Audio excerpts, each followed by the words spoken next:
This is White Mountain Rescue Without a Trace, Part 5.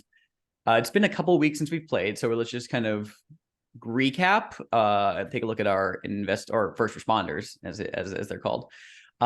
We are currently in the middle of resolving the fallen photographer. If you will recall, Rex Barnaby was discovered. They found him and was successfully taken back to safety by the medic, Roddy Lopps. However, Mike, Dallas, and Sergeant Hank have decided to stay behind and determine and solve the additional matter at hand, which is the not deer. Although Sergeant Hank doesn't know anything about that. Sergeant Hank's just going to go meet up with Mike and Dallas. Mike and Dallas, however, have determined that this entity they've been seeing, the not deer, was kind of trapped in our dimension. And, well, originally, it was just going to be like, oh, we're going to like kind of like convince the not deer to just chill out, because the theory was that it's been trapped here and it can't necessarily go back. But then, because I think we rolled it was more dangerous and complicated or something like that, we've just now fully decided that the door in the cliff face is going to open tonight, and that is a whole can of worms. I believe is where we left off with that. We just touched the fact that we're gonna experience that. So yeah, that'll be fun. We'll see how this changes. As a reminder, we are currently in layer 4 of the campaign, though we are very quickly about to enter not layer 4, layer 3. No, layer 2. We're in layer 2. What am I talking about? We're in layer 2. I can speak. We're in layer 2 because we had 4 clues. That's why I misspoke. We're in layer 2, but we are one away from becoming entering the 3rd layer. So that will be even more exciting, methinks. God damn it, Wes. Impressive, astonishing, iconic. Anyway, let's take a look at our first responders. Rodrick is out of this, so he does not have anything to worry about. Mike Hestors has all 3 conditions: the not deers watching, the birds, and sprained ankle still. That ankle rolled it in the first time and it's still there. Hank, you've got puzzled and winded, and Dallas has the drone. As a reminder, this is not necessarily a bad condition. It's just as long as you have that condition, you are able to keep benefiting from the drone at certain times. So there is that. Don't forget to mark new end of session questions if you have not done so already. We do have some crowns on the table left over from last time. I know Mike has a few, I believe. Mm-hmm. And I don't remember who else has any. We did I think I do. I think I've got a couple. Yeah, we also did have the Crown of Black Antlers marked last time, which I do not believe we narrated. I believe it was just marked, but that's okay. Each first responder narrates a flashback to when they were not certain what animal it was they encountered in the wilderness. I think as we're going into this particularly climactic resolution of the fallen photographer, I'd like to see these at the start for whoever is who wants to start kicking us off with any of their crowns. I know we got Mike have some. Everyone has one from the Black Antlers, but does anyone else have any other crowns marked last time that they need to narrate? I've got a bunch. I think I've got 2 on top of the rescue. Really? Wow. I also have 2 on top of the rescue. I just have the rescue one. Yeah. It does Rodrick. Okay, yeah, because you've already done the those other 2 crowns of the forest you've marked before. My brain is soup. I think so. The flashback to time you would rather stay in than go outdoors, and the flashback to how your first career was not wilderness related. I don't know if I did that second one or not. I can't recall. I don't recall didn't? it. Okay. Yeah, so- I Did the trust first one, everyone you didn't do the else's. second There you go, one. B. You got something. You got Alright. something on top of it. All right. Since we have a bunch, then you don't necessarily have to do all of them in one go. You're welcome to do one or two now, and then do more during the Out of the Woods phase, and more towards the end of the session. Pace it out however you wish. Whoever would like to go first, take the lead. I've got one that's appropriate, I think. As Sergeant McBride he took some flashlights from the volunteer, and he's walking back up to the trail that ascends back up to the ridge. As he's walking, he's thinking about, Mike and this deer and all that. And he's remembering a time where he was out on a call for a black bear was getting into people's garbage, right? Ripping up their garbage cans, stuff like that, on the edge of the forest. So he was going to check out this black bear sighting, and in his broad daylight, when he got there, it was summer, so there's all these green weeds and trees. He sees what he thinks is the black bear, and he's got maybe some bear repellent or something that he's about to launch. But then the bear kind of like stands on its on its hind legs, but hunched over, and barrels into the forest, knocking limbs around. But the way that it was loping, it was like brachiating, like a silverback gorilla running into the forest. And so he just kind of cocked his head and said, "That's a weird looking bear."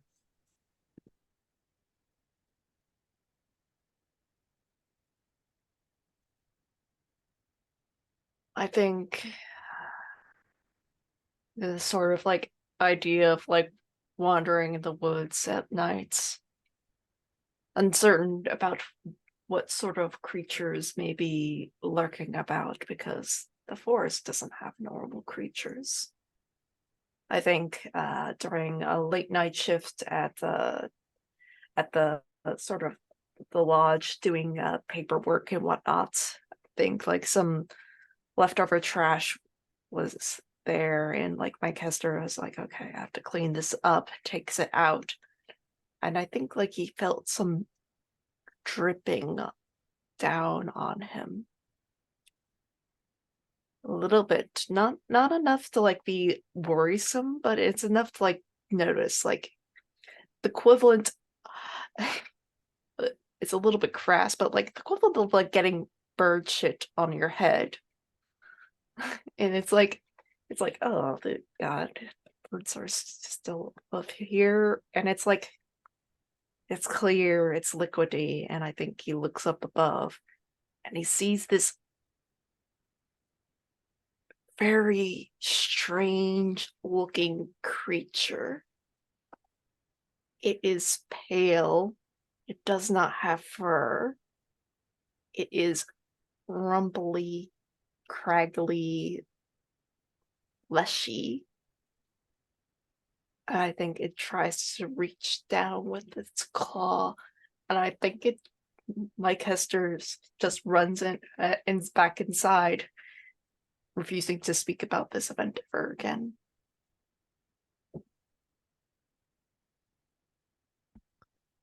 Dallas Bartmoss, at the age of 8, was wandering around their family's house. It wasn't a particularly large house. It was a ranch-style house in the middle of America that they inherited from their grandmother. Their grandmother had a penchant for topiaries and statues randomly. What they did not know is that she would randomly put them in the woods behind the house as well. So while Dallas was exploring one day, promising not to get too far from the house, kind of got caught up in like finding different leaf patterns. There's something to Dallas about like leaf patterns that really interested them from a young age, of like much like, oh, pardon me. But sorry, can we take it back there? Dallas has always been interested in leaf patterns, much like snowflakes. They're all different. None of them are the same. The vein-like growths that are within inside of them move in different ways, much like humans. And that's always been something that Dallas has always noticed and kept an eye on. Dallas found a particularly large spruce tree in the distance that they were walking towards. But as they kept walking, they realized that it was farther and farther away. But that was okay. They had water, they had snacks and everything. They had their backpack with their flashlight. But they tripped and they fell and they rolled down an embankment and hit their head. They came to a couple hours later. Twilight was starting to begin to grow, but this deep part of the forest was dark. They were looking around and they were shocked when they saw a hunched over green person wrapped around a tree, leaves sprouting from the face, hooves on the hands and the feet, and screamed. But then started laughing because they realized it was one of their grandmother's sculptures. They stood up, dusted themselves off, started looking around, and they could hear in the distance their name being called. Their father was calling out for them. And then as they turned back to look at the sculpture, it wasn't a man anymore. It had this like almost like a bird-like kind of look with feathers, but the feathers were leaves. And then it moved away from the tree and darted into the underbrush. And Dallas, being young, just thought, it's my mind playing tricks on me. I saw sculpture and everything like that. But that's always stuck with them. Some kind of bird leaf creature. It's always interesting what you find out in the woods. Parents just told me that I probably saw like just a weird sculpture. It was probably just a weird dog covered in a bunch of leaves and everything like that. But they're just glad that I made it back safe. Can you go ahead and make sure that you remove the uhs and the gaps from that? I want the software to be able to like transpose that cleanly. We can just zhuzh it up a little bit.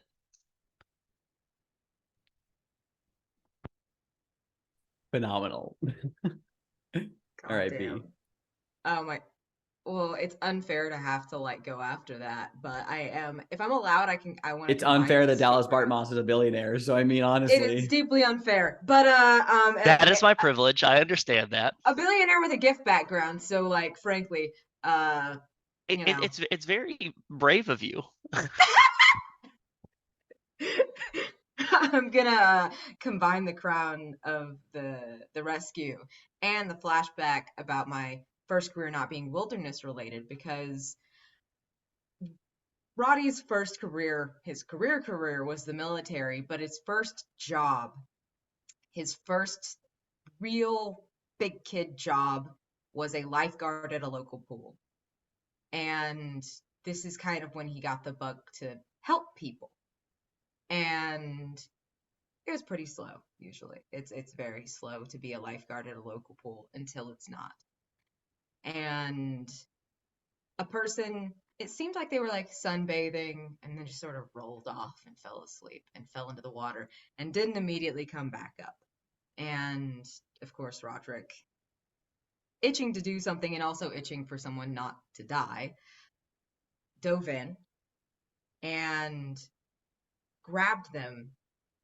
And they were near the edge, and as he gets them up and gets them into this proper hold above the water, something in the pool intake moves. It's not the flap.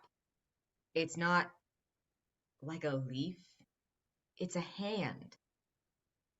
A hand that's the size of an average human hand, and it is reaching up and through the intake, and it reaches out and down and grabs his ankle. And it takes everything in him not to panic, and just drop the person. To his credit, he only half drops them, and gets them up there and kicks and isn't trying to logic this out, isn't trying to figure out what this is, until he looks down and the hand is gone. And he turns, looks around, there's nothing. And so he gets this person back up to dry land, the concrete, in a suburban area. And as he's making sure they're okay, he glances over at the pool again. He's the only lifeguard on duty. And he sees that hand in the intake again. And it's gone. Spooky. Very good. Were there any other masks or crowns people want to do, or we're going to leave those off until later? Leave those off till Sounds later good. because Sounds it's good. just too nice. Yeah, love it. Oh yeah, too nice for this moment. Very fair. All right. Sergeant Hank. You're feeling the climb. It's dark. It is hard on your body, to say the least, but eventually you will reascend back up to the top of the summit. By now, twilight has faded into full darkness of night. You can see lights through the trees. You can hear Mike and Dallas. And we see you step through the gloom into this little open space on this rocky summit where we left Mike and Dallas. Roleplay. Hey, we got the guy. We've got Uh, Roddy's taking the photographer back. Good. That's Okay, good. Good on Roddy. Now, come on back this way now. This is the way. We've got some more ATVs down here at the bottom. Well, Sarge, I was thinking, and me and Mike were thinking actually Yep. that like something weird's going on here. And we might be having some more disappearances on our hands if we don't kind of find the source of it and take care of it, you know? What's going on, Mike?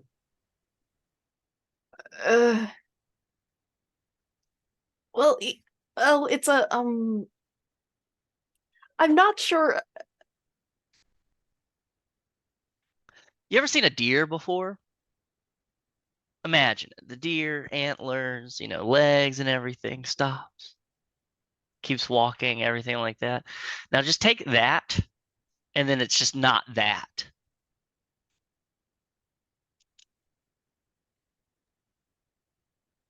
Hank has these flashlights, and so he's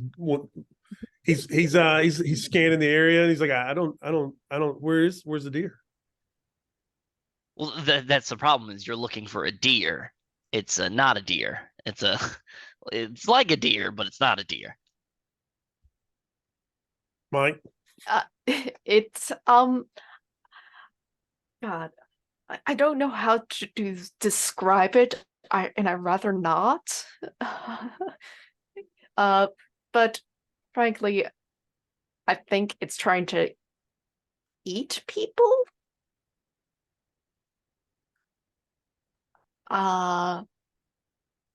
Think of, you have like a population, like these woods, and a pest gets introduced. It's not localized, it's an invasive species. The most ethical way to deal with this would probably be, like gathering it, the kind of food sustenance that it likes, and leading it back to a place where it belongs and everything. Or you could just shoot the damn thing. But it's a creature, right? It has a soul, it has a being, it has thoughts and feelings, much like we do. But I think me and Roddy found a place where it might come from. like upstate New York. What are you talking about? I'd say more New Jersey if you saw the thing that I saw. But, well, no. There's this archway, and it had this green glow about it, carved perfectly into the rock. Roddy touched it, and shocked Rodrick. Damn, almost knocked him off the cliff face. It's terrifying. And you can see the look on Dallas's face. Does not look like Dallas was terrified at any point during that moment. I'm just glad that Roderick's okay. But Rodrick, on your Hi? return trip back through the woods, I have a question just for you. Is as you are leaving this area of the forest behind, how can you tell that something is deeply, deeply wrong? I think I'm largely focused on the patient in front of me, but it's after the incident Dallas just described. It's hard to not keep one eye on the forest. And especially when I can still hear this sort of like, it's not tinnitus. I know it's not tinnitus now because it's long enough. I've heard my tinnitus, and this buzzing is different, and it's almost electrical. And I feel like I hear a pop. I think I see a flash, and I look over at the woods for just a second. It looks like there are these green, bright veins, like a lightning strike, just sort of lighting up the woods for just like a split second. And I swear to God, it's in my head, but there is still this electrical feedback that feels like a storm is coming. In that split second where you like look away and that catches your vision, when you turn back, you see, I think your ATV is not at the front of the group. So you can see just kind of like, you just see like the other shadows of them and their headlights and taillights. But you see like something dark and large step out onto the road and hear just a quick cutoff scream from the person at the front as he tries to just cry out. The other people scream like, "Watch out, fuck!" and like swerve. Everyone kind of like ATVs kind of just like rattle and like get turned pretty sharply. I need you to make the dangerous move. Oh my God, I thought I wasn't even like doing stuff. Awesome. I don't What think are I ever you made the dangerous what are move. you afraid of happening here? Right now, I think my most immediate fear is that I will either have more patients, like I will have more people in dire straits that I need to take care of, or that, like, yeah, I think it's actually that. I think it's that there's going to be a bunch of people who get severely injured, and I'm the only fucking medic here. Oh, So, it's worse than that. yeah, tell me. I will. It's worse than that. You will also be severely injured because you'll be thrown from the ATV in this crash. Delightful. So it's the dangerous move. So I I believe that think that's I'm debating. I think this to me sounds like composure, maybe to hold steady on the ATV. So and just kind of like, yeah, I think it's going to be plus composure. I mean, you are in the wilderness, so you do get that +1 bonus from I was being a gonna woofer. ask. Yes. I was gonna ask. Okay, I roll 2d6, yeah? Unless you Gotta want to double mark check. an item to get actually, you know what, I'm going to actually say that the buzzing's giving you disadvantage on this because you narrated it, you incorporated it into your narration, and it distracted you. Unfortunately, you have disadvantage, so it'll be 3 Damn it. when you take the 2 lowest, unless you want to mark one of your personal items to get an advantage. Nah, this is too delightful. I don't want to do it. 2, 5, 4, no, 1. Oh God, it's 2 and a 1. It's a 3. +1. Wait, no, +1, 4. 4. So, Rodrick, you are thrown from the ATV as the person driving yours jolts very sharply to the left, and it hits like a rock on the escarpment, and the whole ATV like flips. You kind of go sailing through the air just like a wet paper bag, and you land kind of on the edge of this like rocky escarpment, and there is a very unhealthy sounding crunch as your spine hits it, Oh shit. and the world goes dark for Roddy Lopps. Yeah. Gonna mark a crown for that so I Mhm. don't die. Would love that. Would love to mark a crown. In that case, we still hear the unwholesome crunch as you hit the rocky escarpment, and everything goes black, and then we hear a ringing sound like tinnitus that slowly gives way to a ambient buzzing as your vision kind of blearily comes back into focus. You see your cross-eyed vision kind of like slowly solidify and merge as the haze fades, and we see the tipped ATV. Thankfully, Rex was not thrown from his secured litter, and the people are actually all, like it actually wasn't that serious. Like it like it hit a rock and it like kind of like tipped and like skidded. It looks like the driver may have like jumped off and just kind of like to like a running stop, as it kind of like didn't go fully tipped over. It just kind of like hit this like rock and just kind of got stuck like that. You can hear the other people looking or like running around, just kind of like checking on everyone. Someone like runs up to you, is like kneeling down in front of you.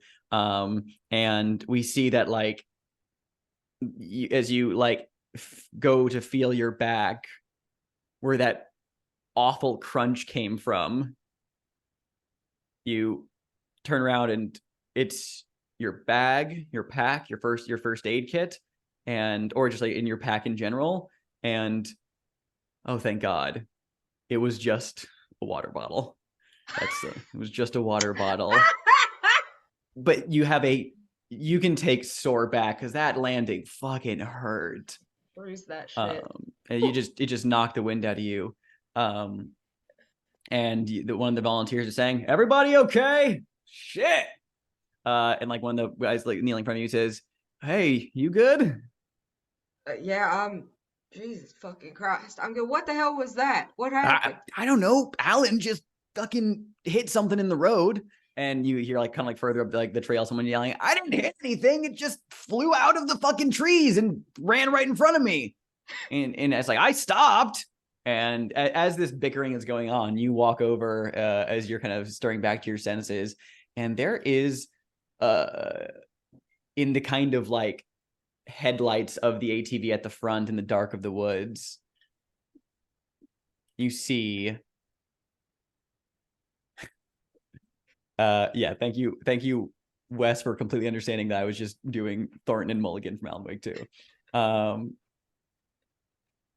You see that there's a large animal laying in the trail that seems to have been, well, you would say that it was hit by an ATV, but this thing looks like it was hit by a truck, given how mangled it is, and it's massive. And as you get closer, it's a moose. Is that normal for where we're at? There are moose up here. Yeah, it's a very large. Check. It's a very large moose calf. It's not like a full-grown massive moose, but still, moose calves are large. And it looks like it got hit by like a car or a truck, not an ATV. And it's just laying there, mangled and dead on the ground. And there's like people shining flashlights down on it, and just like the volunteers are just talking like, it's like, yeah, I didn't hit it. It's like it flew out of here, just fell on the ground like this. Like, and someone's like, "What the shit?" And it's like, is it dead? Kind of like shine their lights, and this one's like, "It looks pretty fucking dead to me, Mike." Holy shit. Kind of one of the volunteers shines his light on your face and says, "You ever see anything like this?" I'm gonna be real, absolutely not. But I think we should probably. The moose twitches. Oh shit. Okay, I'm gonna go check to see if it's everyone alive. like jumps back, and as you run forward to like check to see if it's alive, it's like there's kind of like this like movement in its like torso. It's just kind of like just like twitching and shifting, and like this it's like having like some kind of like spasms or like something, and then you feel something long and thick like move under the skin as you're touching it, and as you kind of like pull your hand back away in disgust, the carcass kind of like bursts open as a number of large black snakes just writhe out of the carcass What? and just flee into the underbrush. Okay, everyone, get back on your ATVs. Go around the fucking moose. Get back up. We're going. We're leaving. I will ask for the risky move, just in the sense of a fear response, just because that is Yes. something pretty fucking freaky. Yes. What are you afraid of happening here if you kind of like lose your nerve in this moment? I'm afraid that I will miss one of these snakes and that they're venomous, or God forbid that there is something that got that moose out in the woods and I will miss that and it will show the fuck up. Gotcha. You can just roll flat. The buzzing is faded into the background enough that you have more pressing thoughts. So yeah. All right. We got an 8. Plus composure. So hey. Oh, then a 9. Okay. Yeah, 9. Look at Okay. that. Very good. Very I'm good. not dead.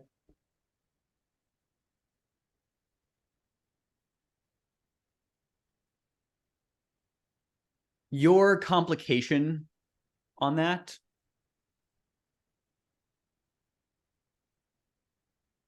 I'm going to say that unless you mark a crown, which don't feel inclined to do so because you've already done one, that unfortunately your defibrillator was the source of like the crack. It broke with like you're in your pack when you slammed against the tree. Yeah, against the rock, I should say. No. So you'll lose your defibrillator, unfortunately. All right.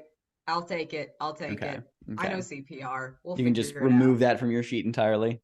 Okay. Oh, good. I don't have to mark it. It's just gone. Yeah, just gone.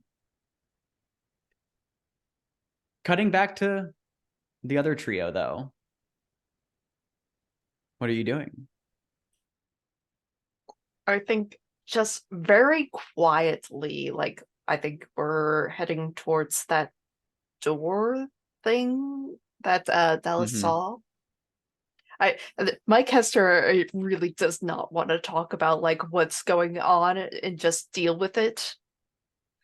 So it's just like a lot of one-word answers back at the crew. Just Whenever Mike looks over at Hank, Hank's got like not a squinty-eyed look at Mike, but he's like really looking at Mike, like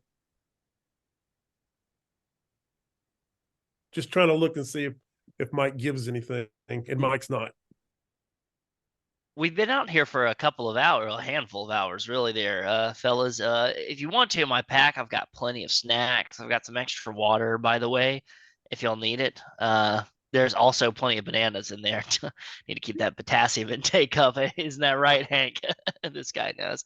Yeah, it should just be right up here, though. Just right up there on the cliff face and everything. Strange. Now let's recap real quick what we know about this situation with the not deer, because you decided with your clues on that question that the not deer was summoned here, was brought from its reality by another group, which I think I have an idea who those are going to be, considering the white robed figures that we had earlier before. But in that they brought them here and it's trapped here, and it's less of a malevolent creature than it is one acting out in a feral kind of hostile way, given the kind of disorienting nature of being forced to be here, and that this carved archway is going to be involved. What? Obviously, you three have no idea that this thing is going to open, but we, the players, know. So I'm looking for an answer from the players about this. What are you hoping this resolution is going to be? Like, what is your expected conclusion of this, of where your characters are going to go and handle this opportunity? Well, Dallas Bartmoss has a drone on their back, and they want that motherfucker to use night vision mode to just keep focus on that archway. I don't want it to move. I don't want it if it gets distracted or anything, like that. I need that footage. I want that fucking footage. So that's gonna be like I can use this guy to see if we can like track any movements or anything like that, but just keep an overview of the area, overwatch of the area, if that's okay with you two. We hear like a little like staticky. I think we see that there's like a hidden like a earbud in Dallas's ear. That's one of those like really like kind of like just ones you cannot see, and we hear like a crackle of static as a voice says, "Sir, we're getting very strange readings from your area right now." Good. I'm gonna need you to take over. Good. Yeah, we can definitely use this. Just like scratching the ear and just saying, good. We can definitely use this. As if just absentmindedly talking to themselves, but also just affirming that to just a good old affirm to the operative in the ear. Okie dokie. I'm just gonna pull the drone off of the backpack and then just let it float up out of my hand and just hear the of it as it just ascends. And yeah, I guess I would like to use it hopefully as a way to like maybe, oh, weird noise. What's that over there for this not deer to come check out near this gateway? Kind of luring things. Gotcha. I like that. Maybe there's like a little speaker on the drone as well that you can like have a soundboard attached to. You can have it make like injured animal noises for predators or something like that. That's disturbing, but yeah, it makes sense. What are you thinking, Chaotic and Daniel, for Mike and Hank?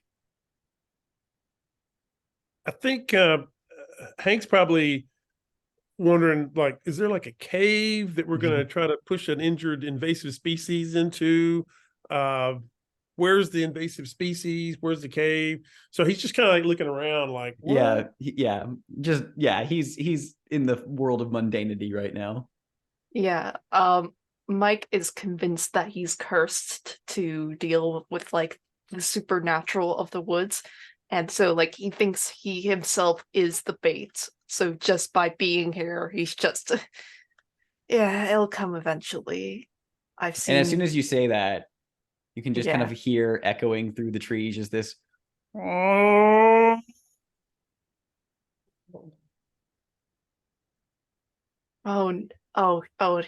God. Here it comes. And like I think he's just like just pulls up a stance. He doesn't know what to do because like it's like this was not a well thought out plan. We've got Bartmoss with the drone. The drone is like the size of like a large cat, I imagine, in my brain. So like it can't like be flung at the creature. Hank, I don't think knows what's going on. You enter Mike enters a battle stance as he yells out like, "It's here, it's coming," and there's just a long silent pause that follows as there's nothing happening. Oh my God. That is terrible, Alex.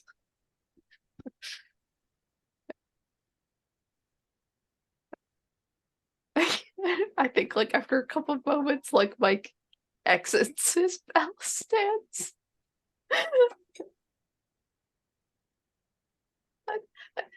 You feel Mike feels a hand on his shoulder. Come on, God. Mike. Let's go back. It's getting late.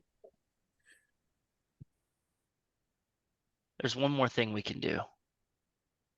There is? Yeah. Touches the ear. That's a go for Wilderness Boys. Oh. And I think you see, I'm going to mark one of my state of the art everything as just you quickly, the both of you, just see flashlights turning on in a semicircle around the area and stepping out from behind trees and stuff. You see people and it's not just boys, it's like men and women and those beyond the binary, of wearing tactical gear, like the SWAT team helmets that look like the X Games, like skate helmets that have cameras on them. They have night vision goggles that are like flipped up. They have like assault rifles and everything like that. And you're just gonna see Dallas go, all right, wilderness boys, we've got an invasive species in the area. This is capture, not kill. I want this thing flushed towards that archway right up there, okay? We got to make sure that whatever this is, it's causing harm to the local population. It is eating local animals. It is attacking people, okay? So it is dangerous, okay? But do not kill. All right? Chief Rybitski steps up in front of you. Tell us about Chief Rybitski. Chief Rybitski is has a laundry list of just operations under his belt.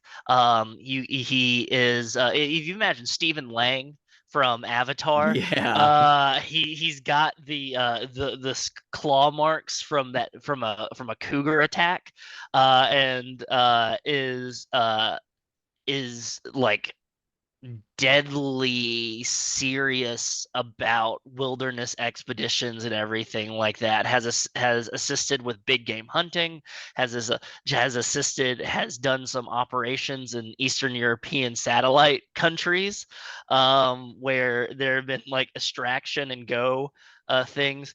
Just a 5'7", just like lean and mean, where you can see there's just like a coiled snake around a bunch of bones neck tattoo that sticks out from up above, and just has like this harsh glare.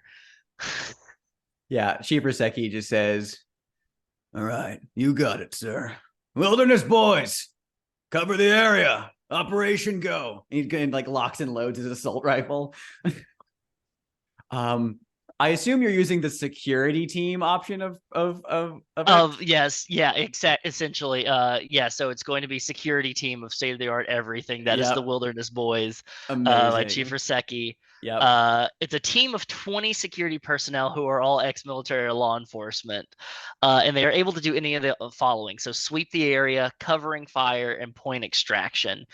So essentially, I'm going to have them doing sweep the area, but instead of hunting down a clue, I think if you're up to it, start riling up the not deer a little bit. I think let's take a 5-minute break, and when we come back, we will experience the thrilling conclusion of this episode.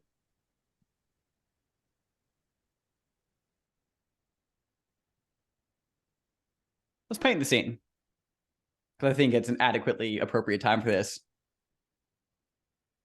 I don't know a better way to phrase this. I'll phrase it in the way that I think the Wilderness Boys would phrase this. How does shit pop off?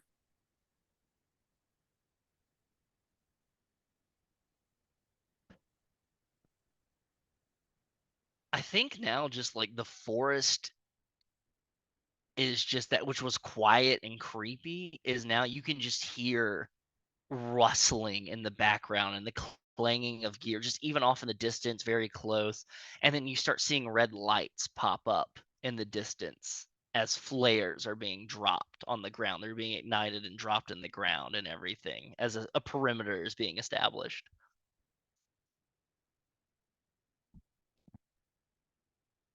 I think from the sort of tension within the air, like Mike was like uneasy, like very jittery and whatnot. But I think like it turns into less of a fear agitation into sort of a general anger agitation, as like the forest itself is seething, writhing. And I think we start to hear gunfire off into the distance as the forest is angry. There's a green glow that Hank sees like on the back of Mike Hestors' head, and he turns and looks to see where the green glow is coming from, and it's coming from the face of the cliff, and there's like a static electricity the hairs on the back of Hank's neck, they're standing up, and he hears like a almost like a buzzing sound as he takes a couple steps back away from the green glow. And I think in the underbrush, not from a specific space, but just in general, you hear that weird hiss and growl, just occasionally, just enough to keep you on your toes. We cut away. Oh, sorry, Yeah. you do yours before I I was do gonna this say, thing. I was like, Roseki, we also have a member of our team that's out in the woods. If you go ahead and like escort Rodrick back to us, please. Oh, don't worry. Roderick's too far gone for now. This will resolve pretty quickly, though. Okay. Yeah. You can make sure he's safe, though. Let's cut away for a moment as the camera cuts to a like one of those like little rotating overhead shots over the tree line over top Chief Roseki's head in a troop of the Wilderness Boys moving from top down. It rotates over a bough of a tree, transitions to a still rotating shot, but this one is in the interior of a cave. And we see those white-robed, green-crowned people standing in this cave that has a patina of verdigris and greenish veins kind of running through it. They are all standing in a circle around one another, arms kind of out, faces obscured. There are branches and deer antlers and animal pelts strewn about the place like offerings or perhaps decorations. And they are chanting as one, as they say, "He waits in the woods. He watches in the water. He wills the world to warp. He wills the world to warp. He wills the world to warp. Dieth Daila. Dieth Daila." And we see that door in the cliff face, that bright green glow just intensifies. And it doesn't necessarily open, but it cracks. A sound like distant thunder, like shale breaking free during a rock slide. It just splits. There's a howling wind. Everyone feels the air change. I think we can hear the Wilderness Boys from different parts in the woods. You hear one say, "We got hostiles! Engaging! Engaging!" And then you hear like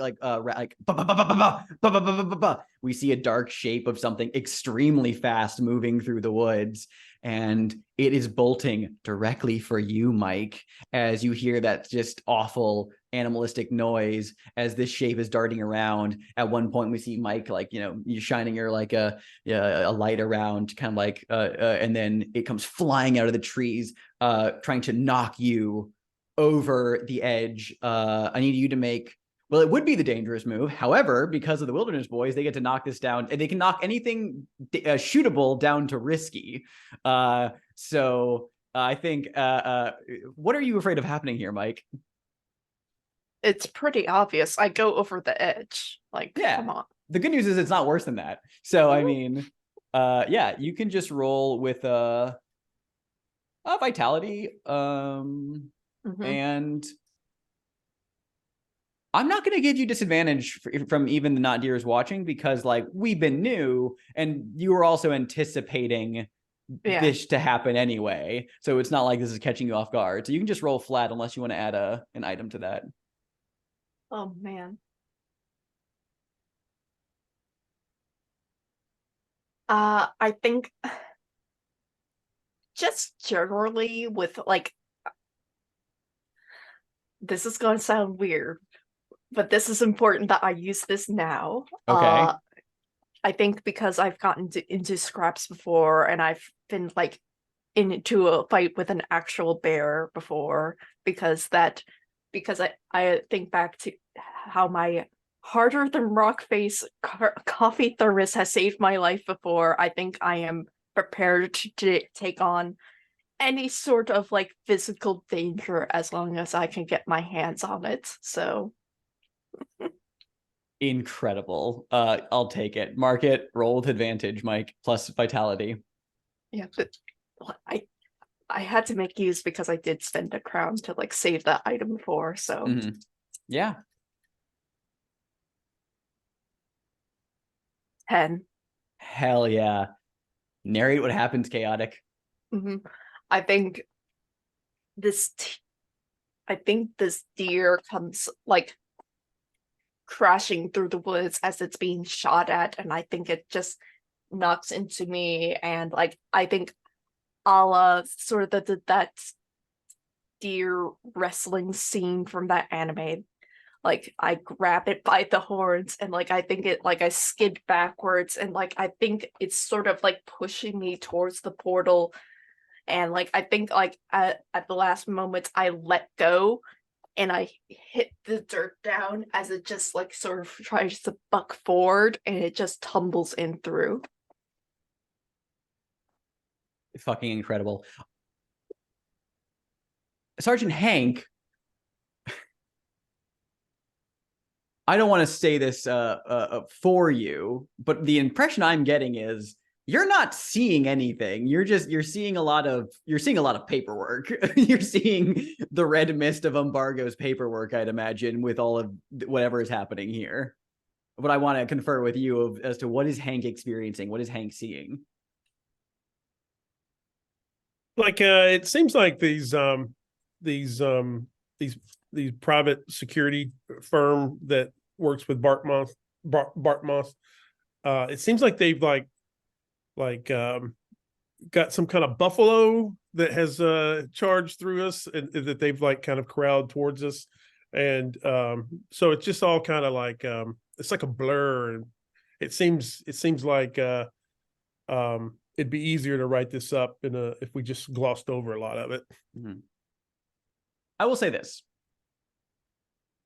Given the sheer awesomeness of the Wilderness Boys being involved in this resolution, and already getting a couple of rolls on the table for it being dangerous, I'm now fine to just move into just some pretty easy narrative resolution of this rescue. If everyone wants to take a turn narrating how this is all going to come to a close, I think it's fitting that Chaotic, you get the last word here, because Mike is the one who was kind of at the forefront of all of this. And Chaotic, you can have final say, because as a reminder, I guess the intention here is to bargain with the not deer, and I think that by that it might be getting it to somehow go back where it came from. I don't know. I leave that up to you, Chaotic. You're going to get the final word here. But if everyone would like to take a turn explaining how this climactic moment resolves, what happens? What happens next?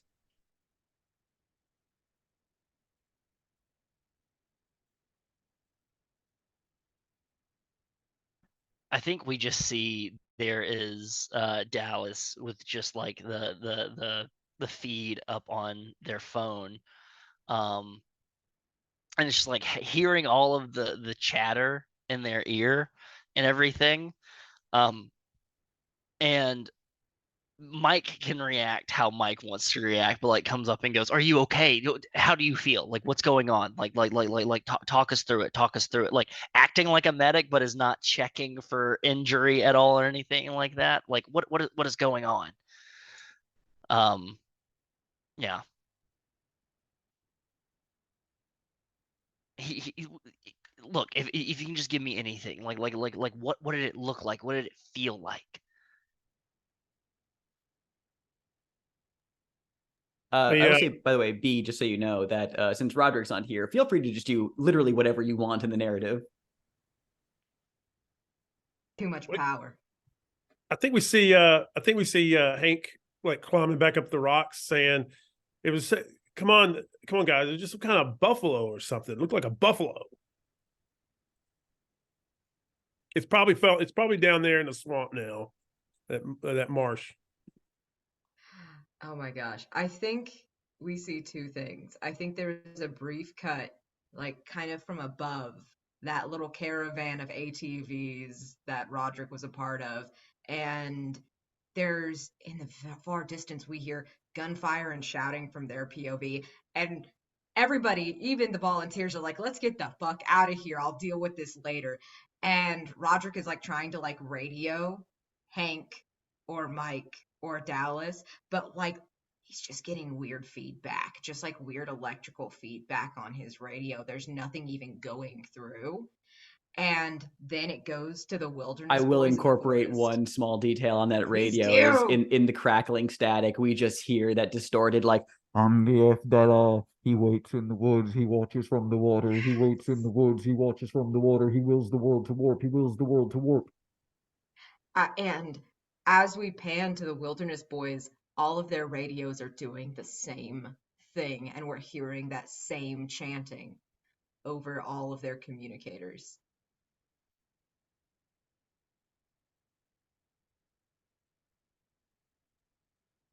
I think as Dallas comes up to me, like I think the sort of all the noise from like the radio that's on me that's having this weird feedback, like Dallas trying to make sure like I'm okay, quote unquote. I think like all of that sort of fades as we hear the voice, as we see sort of the not deer disappearing into the portal. I can come back. They keep on calling me back. I think like Mike just thinks that sort of like psychically. What if they call me instead? You don't have to come back. And we just hear a laugh. And I think that's where we're going to end that scene. cut to black, roll episode credits. Let's go to the out of the woods phase, everybody. We're gonna take a quick break. Again, we'll take maybe like 15. And thanks to Daniel for doing this last time. I'll just go ahead and link everybody to the out of the woods prompts. We'll do the we'll talk about the immediate aftermath here in a second, but you can go ahead and take a look at these. We will pick. I'm going to give us an unsolved unseen here in a moment, but when we come back from break, we will decide what we're doing here. You can take a look over that. Let me check something. Let's see. First of all, though, we have to do the rationalization move. Mm-hmm. We've completed the rescue. Congratulations, everybody. Give yourselves a round of applause. As always, we need to figure out how David Umbargo tries to convince you that the whole thing can easily be explained. This is more necessarily, definitely for Mike, this is less about being convinced, but also maybe about compartmentalizing or maybe keeping quiet. Who the fuck knows what's going on with the Ranger, honestly? You could, yeah. Mm-hmm. So let's see. As a group, how can this all be explained naturally? I think Hank really started it off well with the buffalo thing. Like that's really where I think the direction should go, is this sort of like escaped. Maybe the buffalo was from one of like a ranch, maybe it's wild, but it's definitely not where it's supposed to be, and it's causing all this havoc. Swamp gas too. Like swamp gas. I don't know if we're far north enough for sort of like the aurora borealis, like interference, like electromagnetic storms. electromagnetics, ball lightning. I was ball lightning. I was about to say that like earlier in the last session we did say that it's like with the door thing. It was like, oh, it maybe like it maybe you think it's some kind of like geothermal vent with the heat and all that. So it could be it could have been some kind of like burning swamp gas, like green flame, like burning, you know, like what's that stink damp in mines, how it burns green. Yeah. Keep going. Yeah, this is great. Correct me if I'm wrong, people that are more familiar with New England. But this is a thing that we have in the South, but do y'all have those petting zoos that are very much not like regulated and like are not actual? Okay, good. Thank God. Because like, yeah, to add on to that buffalo thing, the ranch thing, what if there is like one of those like petting zoos that is like the White Mountain Petting Zoo and everything like that, that's run by a couple of, you know, New England hillbillies that are, you know, that just it just kind of coincided that they had an animal get lost, and to just say, yeah, sure, it was a buffalo. It definitely wasn't a buffalo. They had a rabbit go missing, but it was just like, it was like, yeah, we totally lost at Buffalo. It's thank you. You really Yeah. David Umbargo would say if they could lose a rabbit, they could lose a buffalo. I mean, It's true. it's loosey goosey. And have you seen their Absolutely. fences? I mean, come on. barely call it a fence. Oh. Yeah, those Uh, buffalo are very aggressive. Mhm. But yeah, it got incited by that swamp gas and everything like that. It got Yeah. loose and it got incited by that swamp gas, and then it attacked a photographer. It got a little bit wild and everything like that. Yeah, Then it that's got after Mike. Yeah, Poor Mike. but Mike, expert ranger, Yes. utilizing his this is a preemptive star I just want to throw out there towards this mechanic. So Daniel, it's like this is basically the X-Files in reverse, where it's like normally we get like Dana Scully is gonna tell us how all of this is just some natural phenomenon, like at the start of the episode, and the end of the episode it ends on like a mysterious like what if kind of cliffhanger. This we just get to have the Dana Scully moment at the very end, which is fucking hilarious and fun. So good. Are there any more details we want to throw out there, or I think we have a pretty strong foundation to Yeah. who wants like to I think go ahead. I think Mike keeps quiet about a lot of details about, because like, does it really matter if people know? Maybe it should just keep a secret. It's fine. All right, It's not like Hank, it's gonna harm people. Hank, you have the highest reason, so you get to make the rationalization roll. That's go ahead and make the roll.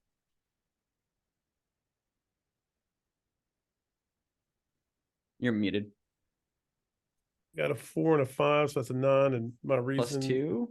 2. Oh, solid. On a 10 plus, the fabric of reality strengthens and the weirdness encounter does not appear in future rescues for the rest of the game. Players may each clear one condition related to the rescue. So the not deer will not return. Oh. These cultists, though, I'm keeping them in my back pocket, but the not deer is solidly out of here. Yeah, and when we encounter the not bear, we wish we had a not deer. Yeah, right. Damn. The old days, you just had not deer. Amazing. Cool. I believe that's all for the end of rescue procedure. I don't think, because we don't have rewards or anything. So I think, yeah, now we just move into Out of the Woods. So I'll go ahead and strike up the unseen we're going to be doing, the unsolved. There was I think in the Discord, I think that someone mentioned that of not calling them unsolved unseens and just calling them the unsolved. I'm not sure if you're going to do that, but I will be currently referring to them as the unsolved. Yeah, that was from James. It's a pretty good idea. Yeah. All right, let's see. What do I want to do? There's so many good ones. I should have looked at this earlier. Let's do the empty pickup truck. 21-year-old Travis Burns asked to borrow his dad's truck to drive into Plymouth to pick up some paint at the hardware store. His dad said, "Sure thing, bring back some milk and bread," and he tossed Travis the keys. A couple hours later, the blue 1981 Chevrolet Scottsdale was found in a ditch of the Springbrook with the keys in and the engine still running, but no sign of Travis. The first prompt is going to be for Wes. Second prompt is going to be for Daniel. Third prompt is going to be for Chaotic. And the last prompt will be for B. Let's take a 15-minute break. Think about what you want to do during this Out of the Woods phase. Think about your prompts, and we'll hear about it when we come back. We're going to the Out of the Woods phase. So before we start doing any narrations of the unsolved, let's talk about people's Out of the Woods plans. Let's go in a character keeper order. Just kind of tell us what your ideas are for your scenes. B, what are you thinking for Rodrick?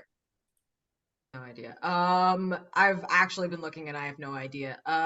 Possibly an in the field training exercise, or I considered O'Sullivan's, but I also heard Wes's plan, and I don't want to interrupt that because that sounds fucking delightful. So possibly in the field training exercises. We shall see. Okay. Mike? I would like a vulnerable move, please. Yeah, do we have any volunteers for that? I'm always here for that. Yeah, Sure. because I've been hanging out with Dallas and Hank for most of the session so far. So Fair enough. Yeah, I can love fix that. your ankle. Sergeant Hank, what are you thinking? I think I am going to go to the shed Mhm. to get my net sorted out, my gear sorted out with Ernie at the Sounds shed. good. And Dallas. Dallas feels that the Wilderness Boys have done an excellent job on this operation, and for that, it is an open tab on Dallas Bartmoss at O'Sullivan's Bar and Grill. All 20 of those bad boys. If you hear us a rockin', don't come a knockin'. Oh my God.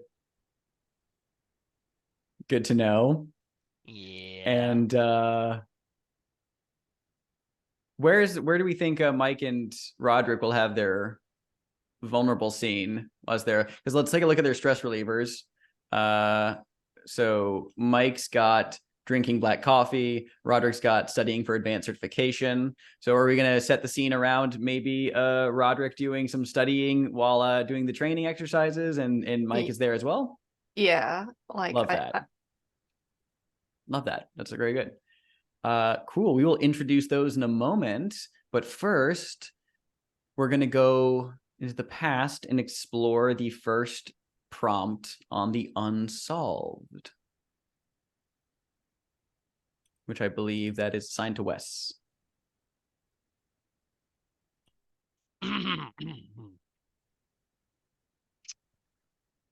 While driving to Plymouth, describe what Travis saw unexpectedly in the road that caused him to swerve. Travis. I will pause real quick. Hey, this is such a great venue for someone to do an echo because I know that B is not used to these. This is a fantastic example to show off how echoes work. While driving to Plymouth, Travis is listening to music, 21 years old, summer of 85. It's fantastic. Windows rolled down. It's night, headlights piercing. He went ahead and made a stop at Quickie Bucks, which Quickie Bucks is a regional fast food fried chicken chain in the area. While he was going to dig for a leg out of the bucket, enjoying his time driving his dad's truck, it drops in the floor. He says, "Oh, shit." Reaches down, trying to keep an eye on the road, trying to grab it, knocks it around, and just goes, and then looks down for 1 second, grabs it, chicken leg in hand. His dad keeps his truck immaculately clean. So he's like, yeah, it's all good. Comes up to take a bite of the leg, and then all of a sudden sees what looks like a caterpillar almost. But it has like these fins on the sides, and it arches its back into a U. And he's like, is that a fucking caterpillar? And then he realizes, oh no, that's way too big to be a caterpillar. It's not and then swerves rapidly out of the road, and you just hear and then crash.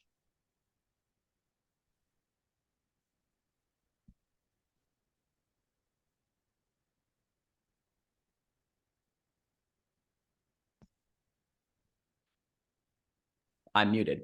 Yes. Yeah. Okay. Let's set the scene with Mike and Roderick in the field training exercises.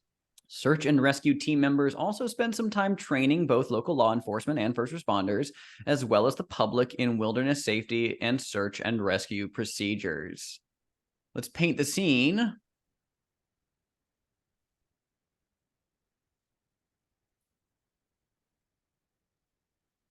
I am so tempted to choose this one.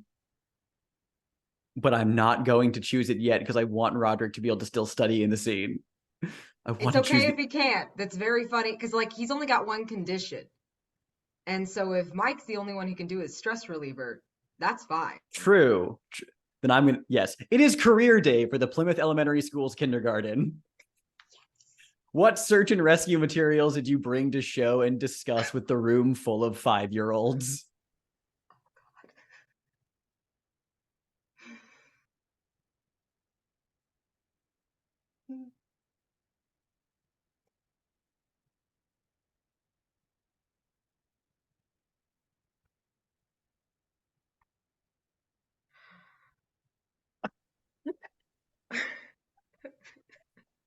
I'm sorry. I d- I think Mike Hestors has been brought along as sort of a an example of what to do in certain situations of like, if your friend is injured, this is how you take care of them and make sure that they are all right.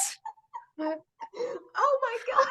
Like he's the example and also someone who's like an experienced ranger. So because I think he'll like Rodrick would not be comfortable fielding some of the questions because it's not as experienced. He would bring like a first aid kit and like show like these kids like here's how we do first aid and help people out because he knows kids like that. But he also doesn't know any of the like if they ask like wilderness questions, he will just look to Mike and Yeah. like expect you to answer it.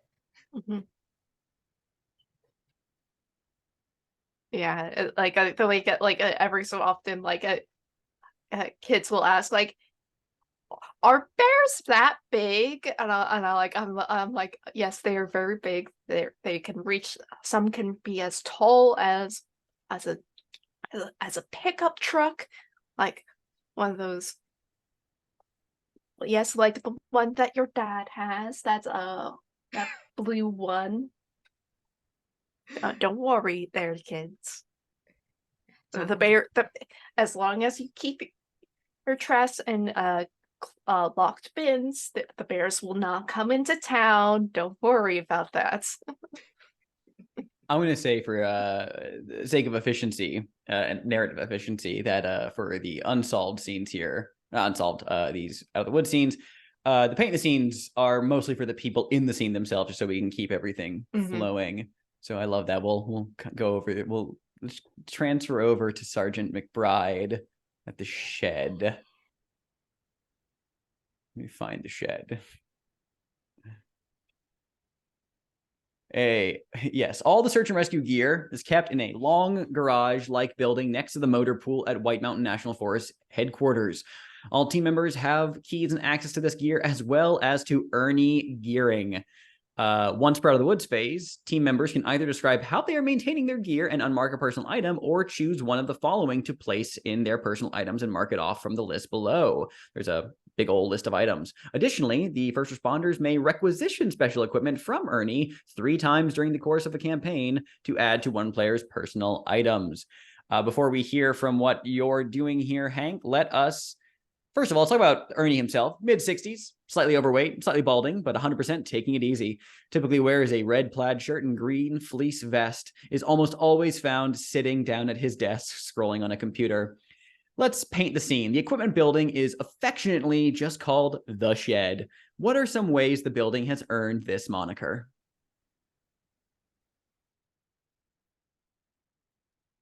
I'm going to say up in the rafters are clearly some bird nests and some bird droppings, and every once in a while you might see a bird fly around up there. But yeah, how they got in, I don't really know. Amazing. What are you doing here? What is your intention with this with the shed, Hank? So we see Hank come in, and he's at Ernie's. He's sitting there with Ernie. Like Ernie's sitting down and he's talking to Ernie. And I'm trying to get Ernie's attention. Ernie, hey, you know, we went up to King's Ravine. Do you know there's a buffalo up there at night just pushing people off the cliff? Buffalo at King's Ravine? No, can't No, be. it's a buffalo. And have you ever heard of that? Would this have happened like back when like Henderson was in charge? No. It would No, be Buffalo. no. Can't say that I saw any buffalo. He's like just like strolling through something like me. Can't say I saw any buffalo when Henderson was in charge. But hey, you want to see something weird the foresters found last week over near Mount Washington? And like rolls his chair across the room to like to the other side to just go through some boxes and stuff. And let's What cut. they find? We see to- Hank like unpacking this net that we saw him throw to Mike Mhm. when he was swept away in the water. Oh, nice. Yeah, what they find at Mount Washington? I am all ears. We'll cut away to setting up Dallas here at O'Sullivan's Bar and Grill. Let's paint the scene. Especially because you have a whole big party here tonight.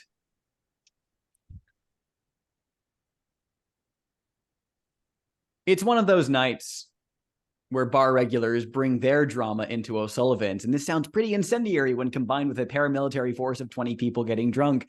What drama is it tonight, and how does it spill over into your space? So this is a place where law enforcement hang out. Not a lot of like locals come here. And you see two state troopers. They're by the names of Christoph and Lonnie. Christoph and Lonnie, who they just got off their shift and everything. And they're meeting up. And they do this game where it's quarters, essentially. But they use a ping pong ball. There's not a ping pong table, but there's a bunch of ping pong balls here in O'Sullivan's. And they have their big pints. And everybody hates this game because they always argue with each other. They always argue with each other about like what they're doing, and they always just get in each other's faces, and they start throwing wild stuff at each other that has nothing to do with the game or what's happening at this moment, because they are brothers. Christoph and Lonnie are brothers, and and they just bring up age-old stuff. And you can see that some of the other wilderness boys are starting to take notice of that. And so some of them have started gathering around this game and are egging them on, almost like it's like a UFC fight or something. But it's just it's this game of ping pong ball, like put the ping pong, bounce it into the other person's cup, and it's just. And there's smack talk happening and everything, and it is just turning this place into a pressure cooker. Incredible. Let's go back to the unsolved. Next prompt. Okay. Looks like it is this blue truck. It went through a fence before it crashed into the bank of the Spring Brook. What song was playing on the radio as Travis turned to look back at the road? We hear first we don't even realize there's music playing until because it was just a crash in the sounds associated with the crash. But then we hear faintly Bob Marley's Buffalo Soldier playing on the radio. Let's continue the vulnerable scene between Mike and Rodrick. I'm just going to sit back and enjoy this for what it is. I believe, I'm just double checking this real quick with the vulnerable move. Yeah, I mean, I assume unless Rodrick brought some books with him, then it's going to be Mike drinking coffee. Yeah. Yeah, I think like during like a sort of a low point of like, because I imagine it's not just the two of us, but like a few other like of our coworkers and whatnot. I think we pull aside like because my leg is still kind of bothering me, and like I'm drinking coffee because like it makes me happy, and it just generally will take my mind off of things, and hopefully, God, it will get better soon. But God, we have just been rushing it into like the woods of wait. Like- It's been a lot. Yeah. I feel like if this is happening in like a gym, like with the kind where you like pull out the like it's like they've gathered every kindergarten class into the gym that has like the pull out stadium benches. And so Mike and I are like off to the side, or if it's in a classroom, we've gone out to the side or in the hallway, and we're not like directly in front of the kindergartners. And so Rodrick is finally like not like gotta make kids, but like, man, you okay? I've been seeing you limping a lot. You I mean, not to be invasive or anything, it just seems, it's kind of yeah. Like every so often, you pick up some sort of random injury or whatever, and like you only have so many days that you can take off, and like embargo is like on my ass about that. So. fucking embargo. Of course he is. Thinks it's cool to have people injured out in the field. You can't, I mean, shit, man, you can't be doing your job if you're hurt. That's like, I see you running around, like you can't be doing that. Is there anything I can do to help or anything? Like, I don't know. Nah. Okay. Like as long as like we don't have like any major things like as of last time, like people going missing or or buffalo. Yeah, that sure was some buffalo. That was Buffalo. buffalo. Those wily motherfuckers. Yeah, hopefully we kind of get. I mean, we all saw some shit. I think you need some downtime. You've had a time, man. I think like I know you can't take like a big vacation, but can you take like a half day? Like what am I gonna do with a half day besides like stay at home? I don't know. What? Like meditate, chill out, not have to like go running through the freaking woods. I don't. Yeah, like I have no. I don't really have like that's it's kind of boring, really. Like I'm like stuck at home by myself. What am I going to do? Just sleep the day away? I mean, you could. Uh, there's nothing wrong with that. Not that I think you could probably sleep. You drink way too much freaking coffee. But, I'm just saying, man, you deserve a little break. I mean, like, what happened back there when I was gone? I heard, like, gunfire and shit. Well, and I think I'd look around, just making sure that there's no children within earshot. Well, you didn't hear this from me. Dallas has a military team. A what? Like their own? Yes, like big guns. Like you know how I was concerned about like all the volunteers having their guns? It makes Yeah. those look like pea shooters. Respectfully, what the fuck were they doing out there? Don't know. I already had the guy. Like, we already had the guy. Like Dallas was pretty concerned about the creature. I mean, shit. I get. Did you guys shoot it or? They tried to, but it did run off back to where it came from. Interesting. That's I mean, it seems a bit of an overreaction, but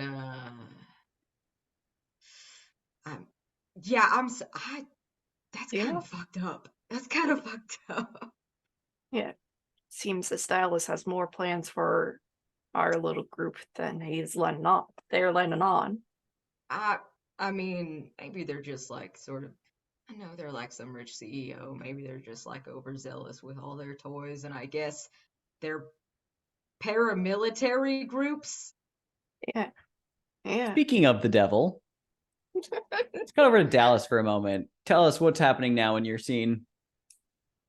I think things are kind of still staying at they're plateauing. And Dallas goes up to the bar and goes, barkeep, can I get 21 green tea shots, please?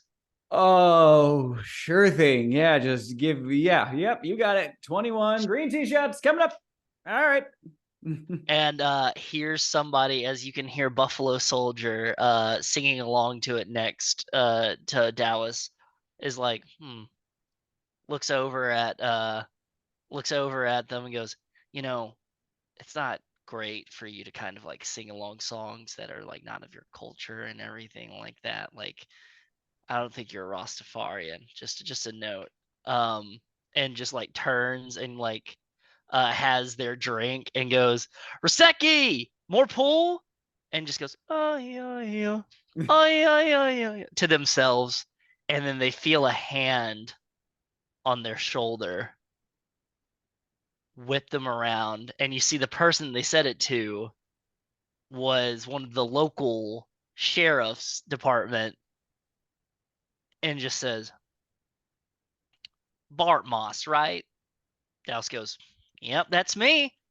And then a fist just flies at Dallas's face, knocking them, wheeling them into the pong game that's happening. Both of the beers spill over, and the brothers go, you, at each other, and they dive at each other and start fighting each other, knocking into one of the one of the wilderness boys. The wilderness boys grabs one of them and headbutts them. The brother says, don't you touch my brother like that, and smashes the other one with one of the beer pints.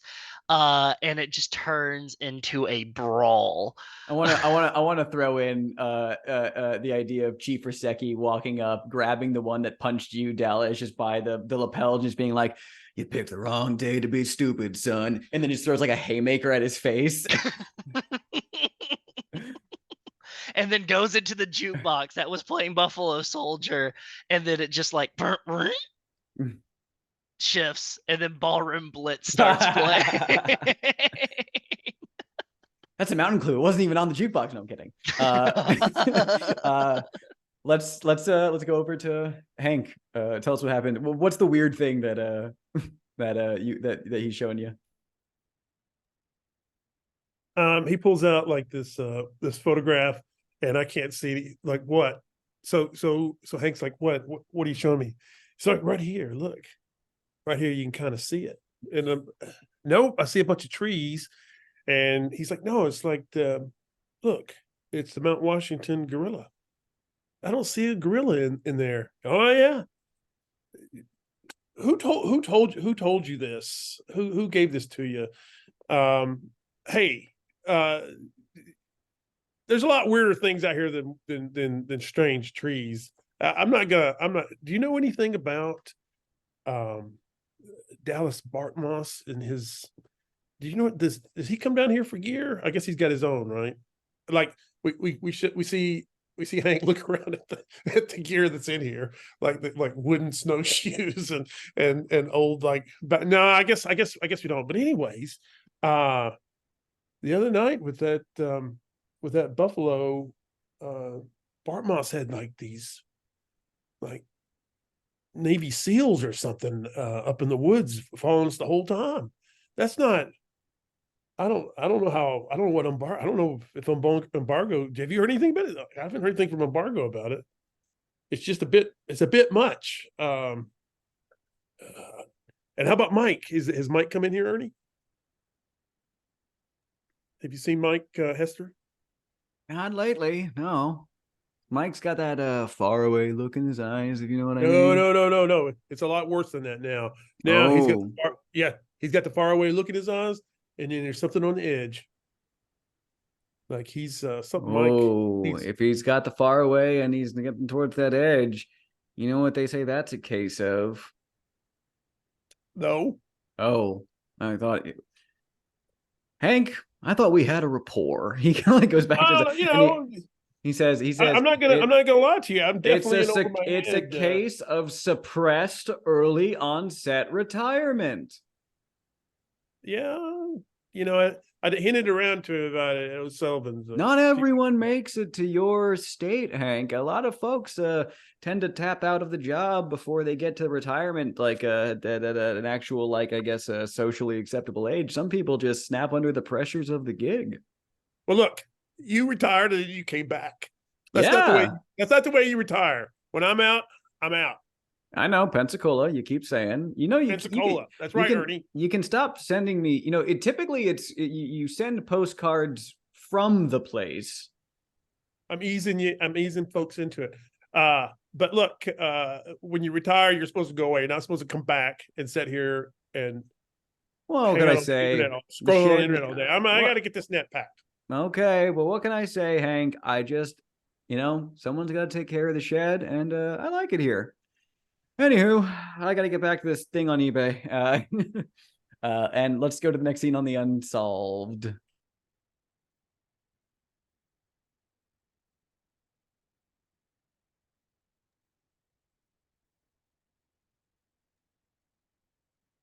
Describe the key and keychain ornament that was still in the blue Chevy, I think, as we see the scene where the window shield has been sort of broken apart.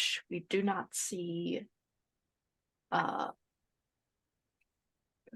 Travis Burns in the seat at all, but we still hear the rumbling of the machine where the keys have been turned still on, and we see just various knickknacks and what, I think a school pride sort of type of pin, and sort of this weird little plastic ball with little spiky pink fluff, you can throw it at a wall and it bounces back and whatnot.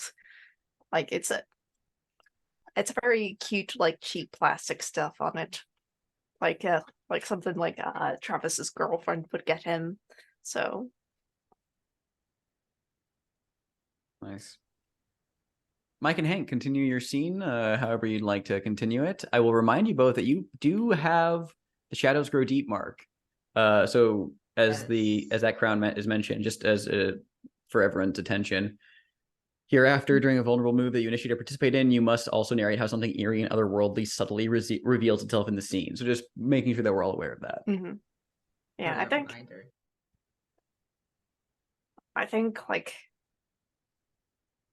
I'm not sure. Is it also marked for marked for both of you? Ah, cool. Yes.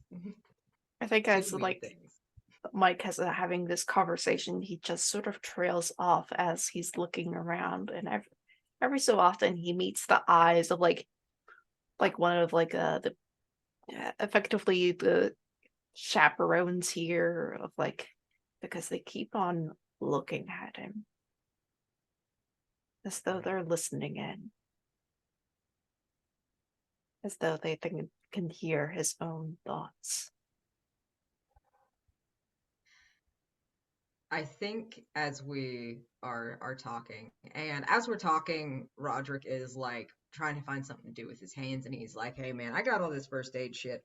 Let me just I'm just gonna wrap your ankle for you because I think you need some sort of support on it. I've seen you limp and I saw you get hurt. I really I think that you really need this." And so but this is old hat for him. He's done this a lot. And so as Mike looks around, Rodrick tries to see what he's looking at, because, well, if Mike is on edge, Rodrick assumes that he should be too, because, well, Mike knows what he's doing. He always knows what he's doing. He's more experienced. And as he looks around, he sees one of these, it's a school pride banner that they have hung up behind the basketball goal, and it's got all of these under it. It's the years that they were champions of the basketball. What I'm revealing the fact that I don't know sports, but that they made nationals in these a variety of sports. And it's got these pictures of these kids hung under it, the team's sports ball. Yes, absolutely chaotic. And as Rodrick looks over that way, kind of where Mike is looking, he doesn't actually see the teacher looking at Mike, but he looks past, and he's already seen these pictures, but the people in the pictures for just a second aren't kids. They aren't like kids in uniform. They're all white robed figures for just a second. And then he blinks and it's normal again. Let's jump back to Sergeant Hank in the shed. Tell us more about how that scene's playing out. I think we're gonna I think I'm gonna end that scene and Okay, sounds good. have Hank driving someplace. We don't know where. I'm not really. If we've got another scene, I'll figure out where he's driving to. He's just driving in his truck, and what I want to do is I want to throw in some mask. Sorry, some crowns. while I'm Perfect driving. spot for it. Yeah, love it. So we see Hank driving, and he's got his cell phone's in the seat next to him, and it's ringing, and he looks down, and he sees that it's from Wendy, and he didn't pick up the call, and instead he's thinking about we see him thinking about when he was in college, and he used to like conservation law and forestry and all that was not his first career. We're seeing him in college with his then girlfriend who becomes his wife, and they're in like they're like in the physical education program at a university, and we see that we can see that Hank was studying to be like a basketball coach, maybe a college basketball. He's really into coaching. And then we see him not as a coach, but we see him, and now Wendy's his wife, and there's some kids running around, and the kids are all wanting to go outside and work on something like build a fort or something. And Hank is pushing them off. No. He's watching like a basketball game, a college basketball game on TV, and he does that instead of going out with his kids to build a fort in the backyard. And that got 2 crowns in that. Love it. Dallas? Yeah. What's going on with you? Dallas has just noted that this is all going on around them. Dallas is like, no. And just yells out, "Wilderness boys, halt!" And it gets silent across the bar, except for like the 2 state troopers that are fighting with each other. You, and points at the sheriff's deputy that punched Dallas, looks at Rybitski outside. Rybitski and a bunch of the Wilderness boys grab the sheriff's deputy, and they walk outside out the front door of O'Sullivan's Bar and Grill into the gravel parking lot. Some of those Wilderness boys go to their Jeeps and turn the headlights on as Rybitski throws the sheriff's deputy into the ground, and like almost like there's a circle of these Jeeps just shining down on the sheriff's deputy. Everybody's looking kind of battered and bruised. Wilderness boys not so much. Dallas has a black eye that's forming on their eye. Dallas walks up to the sheriff's deputy, grabs the collar. "Deputy, what's your name?" I think spits probably like a little bit of blood out, I would imagine. Sean. Sean? It's a good name. Strong 4 letters. Starts with an S. What'd you think you were doing when you punched me? You know exactly who I am. Yeah, you're that. Yeah, I know who you are. You're that arrogant son of a bitch who's flaunting his money and thinking he has authority in our town. Yeah, that's right. I am. Dude, Tell me, Sean, fuck. do you think you do good in your daily work as a deputy? You're fucking nuts. I am, Sean. I'm nuts You're not a about fucking cop. wilderness conservation. Sean, do you think you wearing that tiny little 10 star and pulling over people going 5 miles over the speed limit is doing a damn thing to help the world?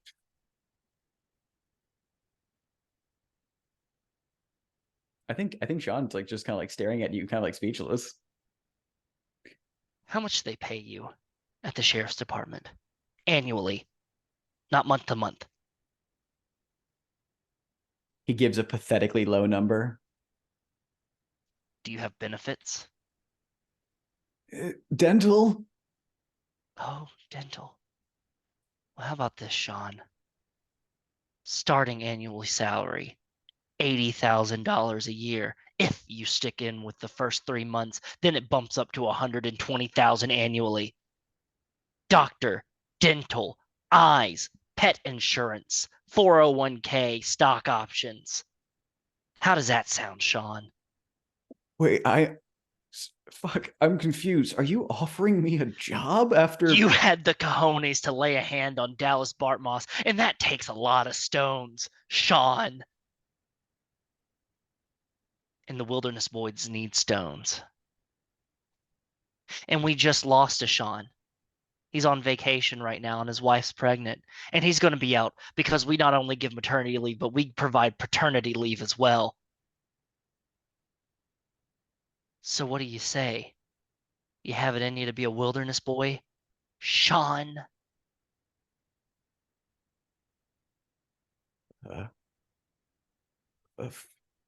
fuck it, yeah. Gonna grab his head and kiss his forehead and then push him back so he falls onto the gravel. I'm gonna look at Rybitski and say, get him an application pamphlet and some uniforms. We'll put him up in the barracks until he's ready. Shots on me, boys. And then walks to the bar. Let's get that last prompt on the unsolved and do a little bit of wrap up before we move into stars and wishes. Holy shit. Okay. The last one is as they pulled the blue truck out of the stream, the tow truck operator thought he saw something strange in the water, but passed it off for not having enough sleep. What did he see? And I think that by the time they pull the truck out of the stream, it's just now running out of gas. But the engine, the battery's still on, and we still hear music playing. And it's very faint. But as they're dragging this truck out of the stream, they see something strange and worm-like grab the tires, and it almost like resists being pulled. And the tow truck driver thinks it's just like, it's mud. It's clearly mud. It's nothing. But then more strange worm-like tendrils grab the hood and try to yank it down. And it actually takes the front part of the car with it a little bit, like now it's dangling off. And they just sort of pass it off as, well, he hit the fence. So clearly it was nothing. Let's have some wrap up. Everyone going in character keeper order. Tell us how the this out of the woods phase ends with your character. I think that Rodrick and Mike probably get to talk to some kids a little more later. I feel like there's the the morning class, the afternoon class. They do the same rigmarole. Even though Mike seems a little on edge, Rodrick kind of tries to keep him, like occupied enough, like trying to talk to him, trying to like, he's had a long day, a long week, a long life. And it's kind of nice to get to talk to one of his coworkers outside of work. It feels like maybe some modicum of human connection. And it's kind of nice that the kids all seem excited about what they're showing them. And despite everything, despite how badly a lot of this has gone, Rodrick kind of leaves the whole thing feeling a little hopeful. It's it's nice. It's a nice day despite everything.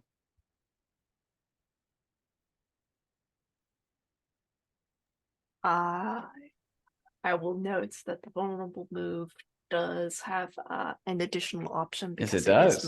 it is my vice. I will invite Rodrick to ask me a question. Delightful. Is there a list of questions? No, just any question about him Yeah. that he has to answer truthfully. All right. About his past. Yeah, that's Okay. How'd you Mike, how'd you get involved in the Forest Service? You've been doing this for a while. How'd you get here?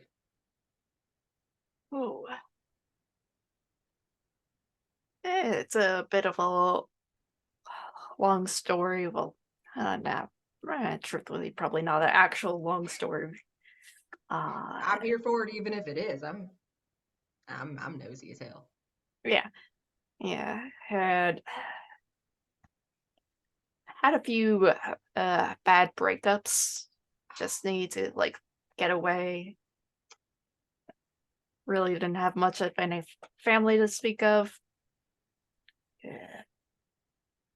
Bad breakups led to like sort of wrecking off a few different friendships, so I just needed a new start.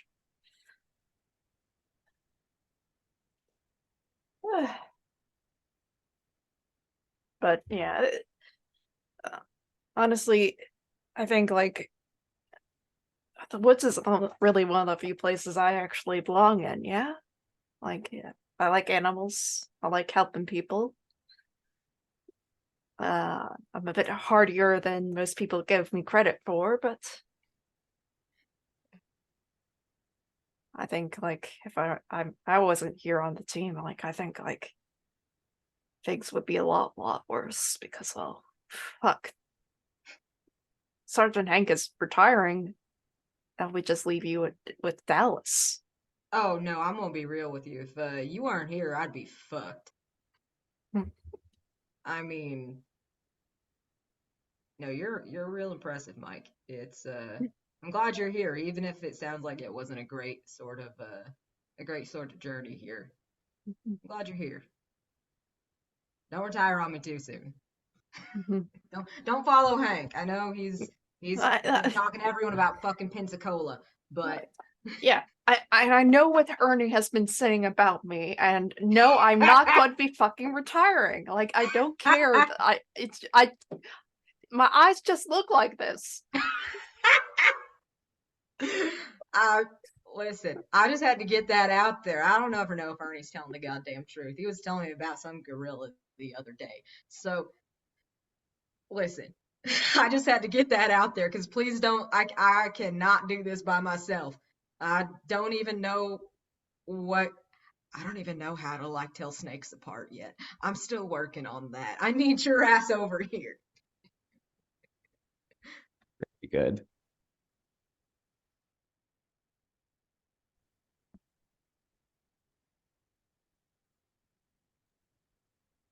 I think we see Hank driving back into Plymouth. He's not listening to any music. He seems to still be deep in thought, thinking about the past. There's not a fence anymore, but now there's a pretty sturdy guardrail where there used to be a fence. And as Hank goes past the spring brook, we see something black and almost tentacle like coil up and pull itself back into the creek as Hank truck just keeps going.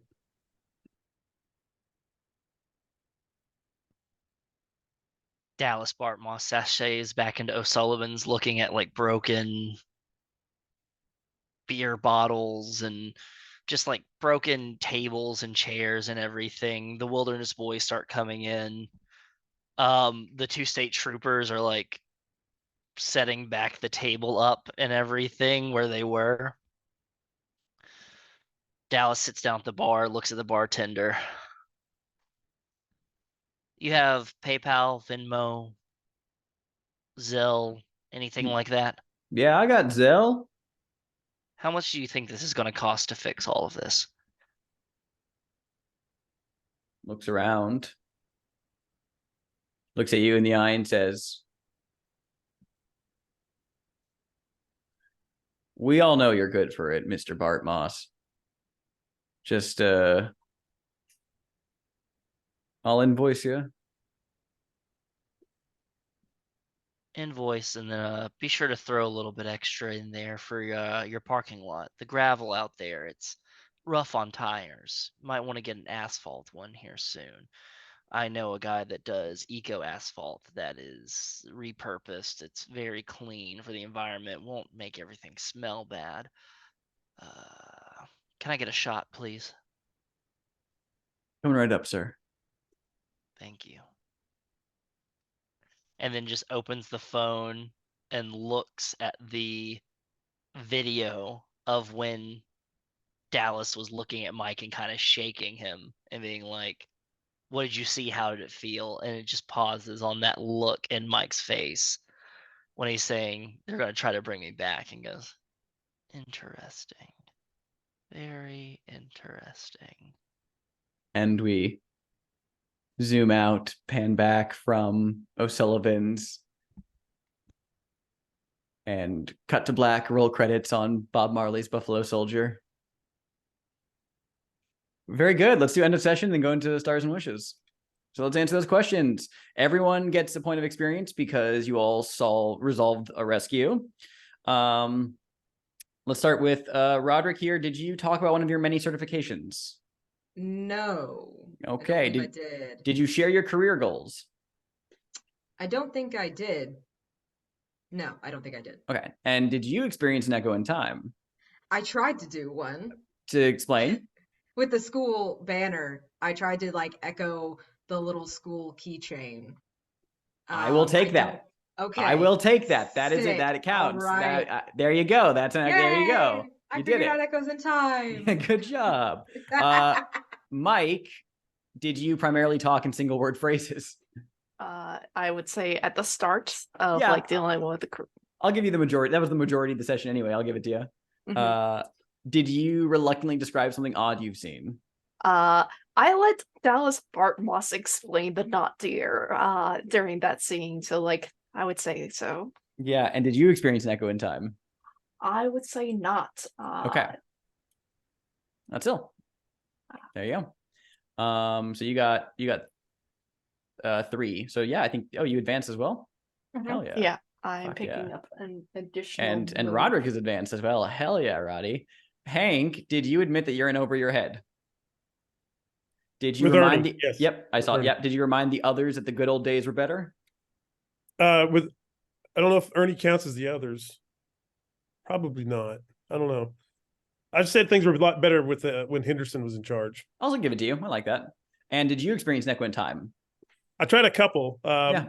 I think I got it. Well, Buffalo Soldiers was a playback to the Buffalo comments and all that. Yeah. for the Wilderness Boys. And Those were the Buffalo Soldiers. But Yeah. then the scene at the end with the tentacle from that too. Yeah. Yep. I caught those. Yeah, very nice. You take 4, and it also advanced. Jeez. And Dallas, did you share your wit or wisdom with the first responders? I did not this session. Did you flaunt your wealth? Multiple times with Yes. the Wilderness Boys, and then Yes. also hiring Sean, and then also offering to pay for the And damages to O'Sullivan. I caught multiple echoes in time from you. Mm-hmm. Which one do Yeah. you want on the record here? Buffalo Soldiers playing Okay, on the, there you on go. the Yeah. yeah. Is honestly iconic. Love that. So you get 3. Hell yeah. Did everyone advance? Oh my god, everyone advanced. Yeah. If you know what advances you want to take, go ahead and take them now and let us know what you're thinking.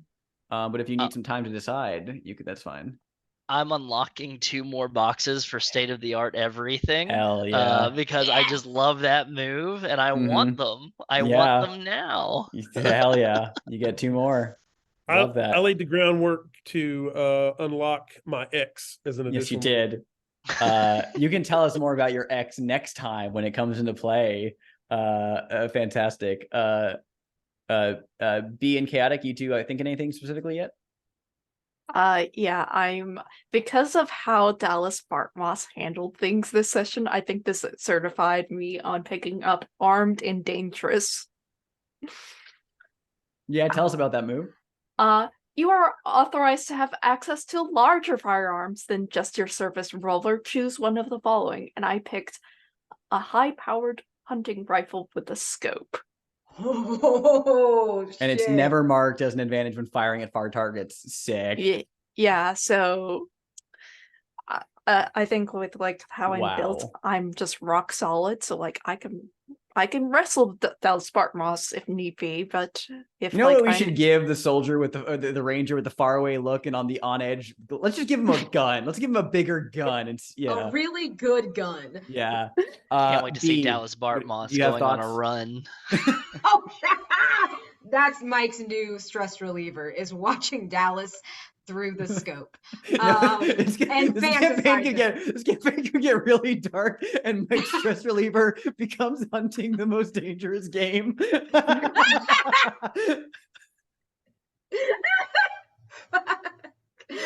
Sorry, continue.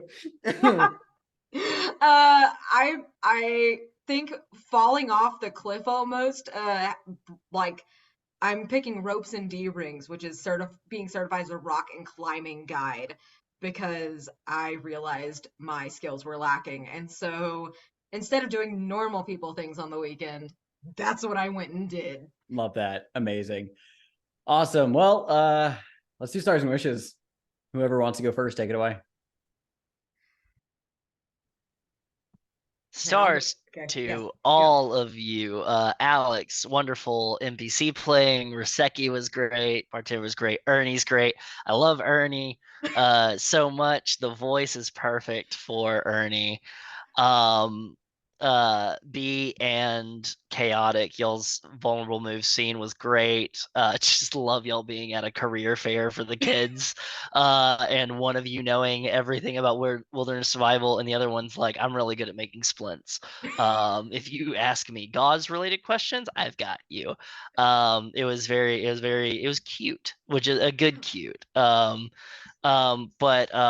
also Chaotic playing Mike in this session, just being like, I'm fed up with everything. I'm grabbing this not deer and I am manipulating nature to meet my means now. Is great and fantastic. And then Daniel, are you Hank in another life? You just embody that spirit so well of like, this is interesting, but I don't care. So I'm going to seeing like driving past the tentacle and everything, and just like the conversations with Ernie, and then just immediately being like, it was a buffalo. It was a buffalo and everything like that, and just kind of leaning into it's great. I can't wait to see the trajectory for Hank and everything. Also, Star for taking the move your ex, because God, I can't wait to see you and Alex role play scenes between Hank and Wendy. This is going to be fantastic. And then just stars for this game. Fucking fantastic.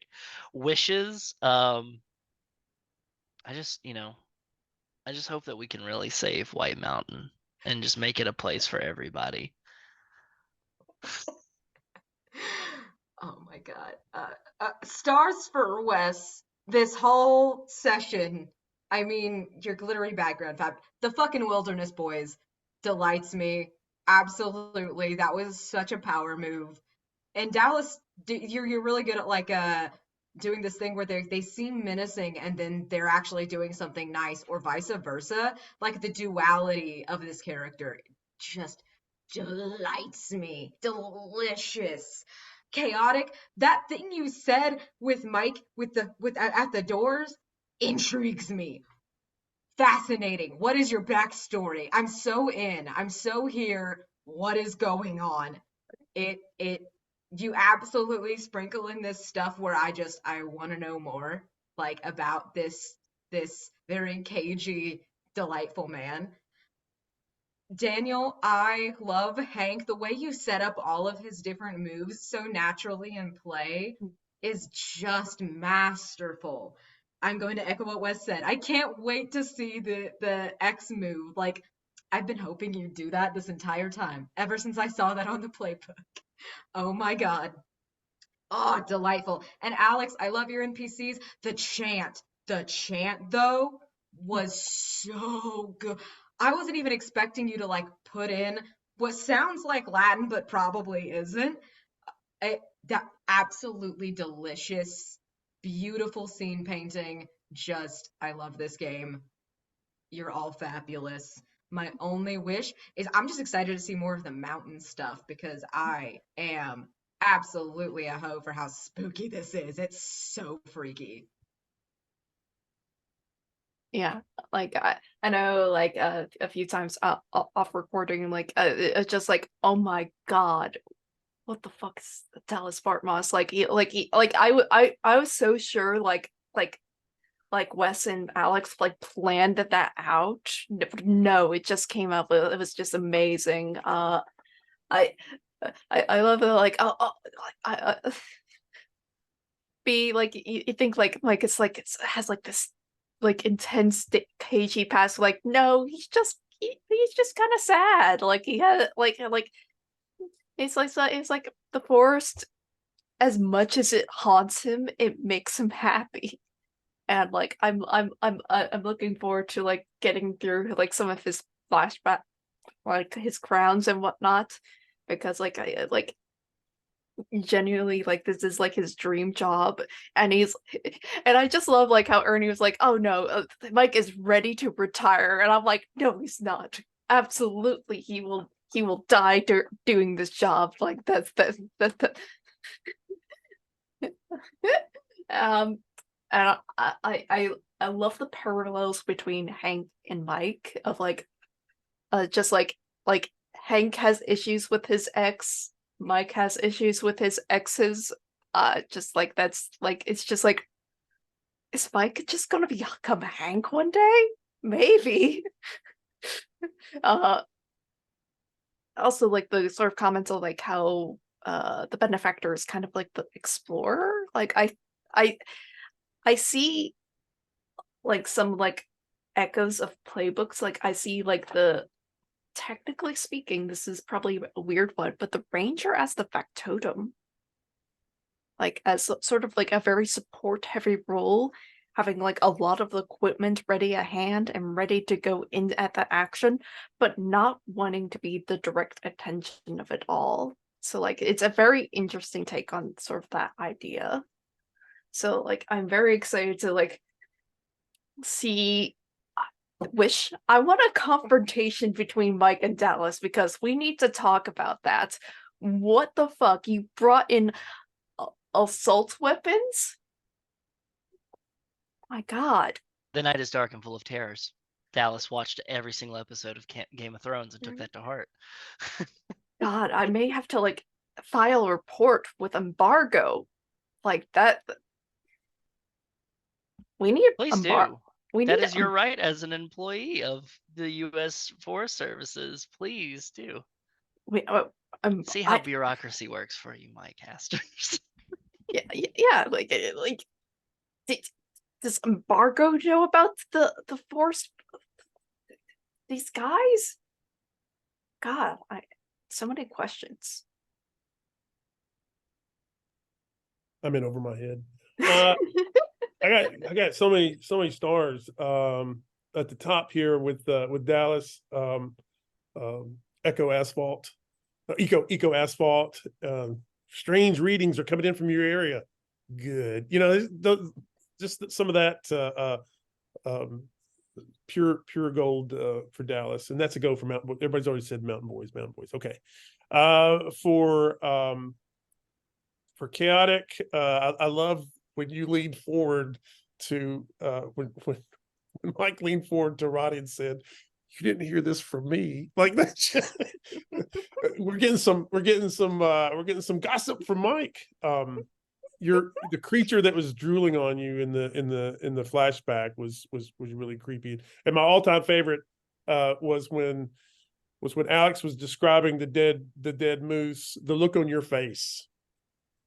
The look on your go back, re-roll the tape and look at your expression when he's describing the dead moose.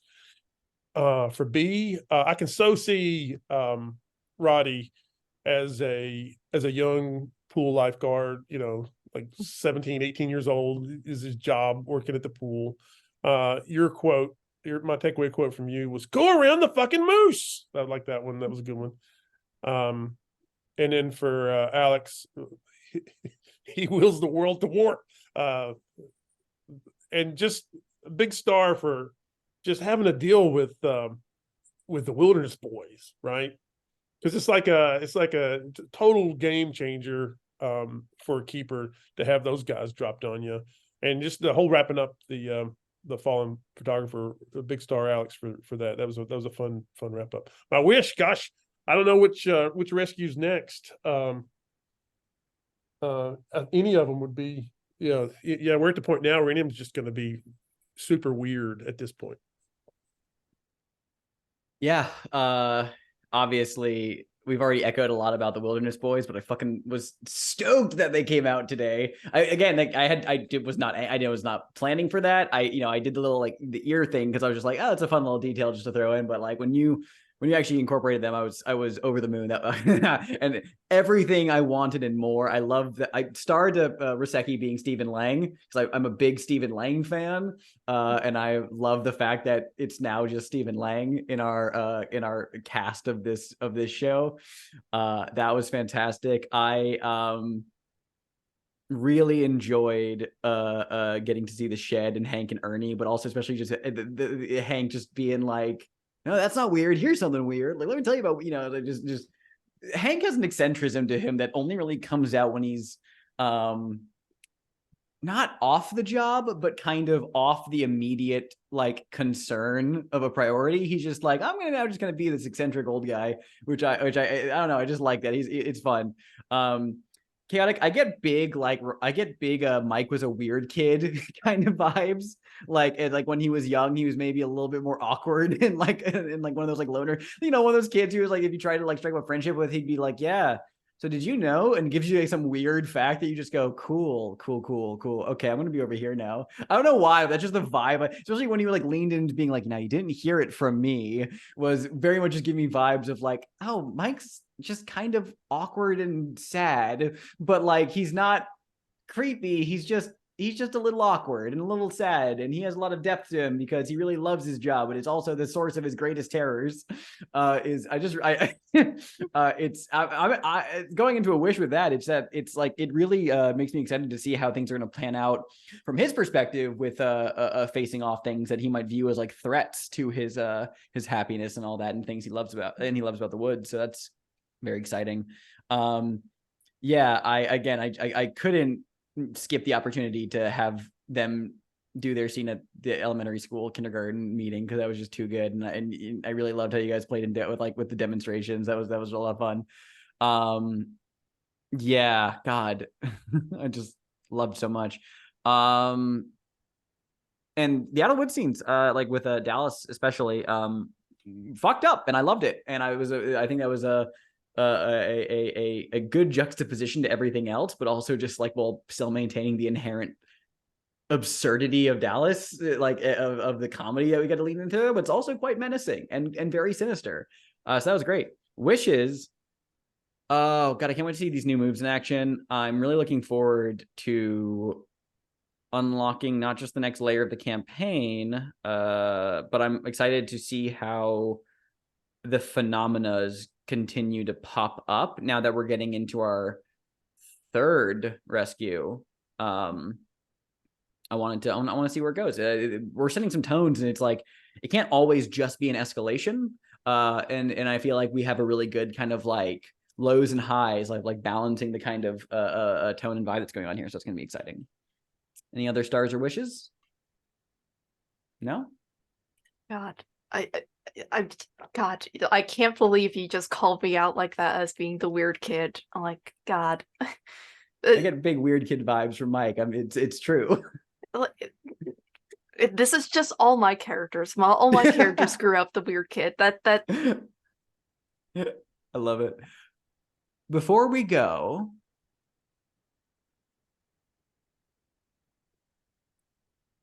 we see a porcelain sink as water is hitting it in a stream going down the drain.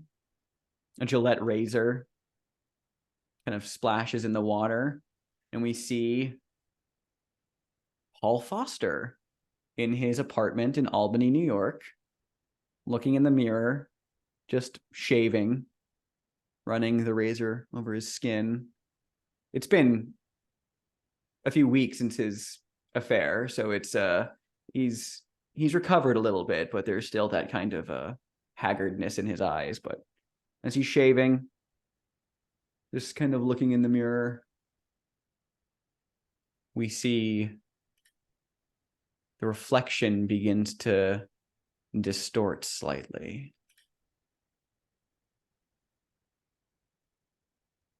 Suddenly, the background begins to turn a sickly light green, streaked with dark green veins, patinaed with a verdigris rust growing in that very Silent Hill kind of way, as Paul stares wide-eyed in horror.